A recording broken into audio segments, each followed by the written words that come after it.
Non hai falsas saídas. Non existe unha vía, a través da reforma ou xestión do marco autonómico, que nos leve a tomar as bridas do noso destino como nación. Non renegamos das reformas nin das melloras inmediatas, mais sabemos que a autonomía está deseñada para perpetuar a nosa subordinación ao Estado español. Tamén non entendemos a cuestión nacional como un mero problema democrático a incorporar, de maneira instrumental, dentro dun suposto proceso revolucionario estatal ou europeo. Pola contra, o conflito nacional é o principal catalizador e expresión dos antagonismos de clase no noso país. É unha loita polo poder. Ou avanza o grande capital, co Estado español como ferramenta ao seu servizo, ou avanzamos nós, o pobo traballador. É esa loita polo poder a que sitúa cada quen. Podemos reforzar as posicións independentistas para agudizar o conflito nacional ou podemos pretender atenualo de diversas maneiras, favorecendo os nosos inimigos nacionais e de clase. A experiencia do pobo galego levou á construción do movemento nacional popular coas súas expresións no sindical, na fronte patriótica, no xuvenil e en diversos movementos sociais.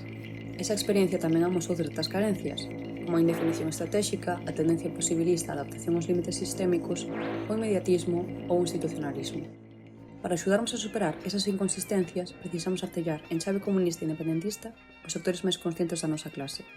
Necesitamos unha ferramenta estratégica que traballe prioritariamente na clarificación ideolóxica e na construción dunha liña revolucionaria xusta. Unha ferramenta que emane do proceso de liberación nacional e das súas expresións autocentradas cun liderado proletario, pois ese é o suxeito que poderá dirixir a loita cara ao socialismo. O desenvolvemento deste proceso no noso país non nos separa das demais loitas contra o capital e o patriarcado. Ao contrario, a estreita ligazón entre o movemento nacional popular e a autoorganización contra todas as declinacións do capitalismo é a nosa fortaleza. Desde Galiza combatemos a violencia e as estruturas de dominación do sistema patriarcal. Entendemos a loita ecoloxista como oposición ao propio principio de depredación e de colonización do capitalismo.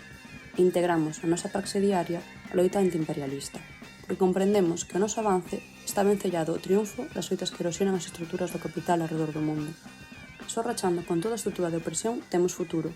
Abaixo o Estado español, a Unión Europea e a OTAN. Avante a República Galega Independente, socialista e feminista.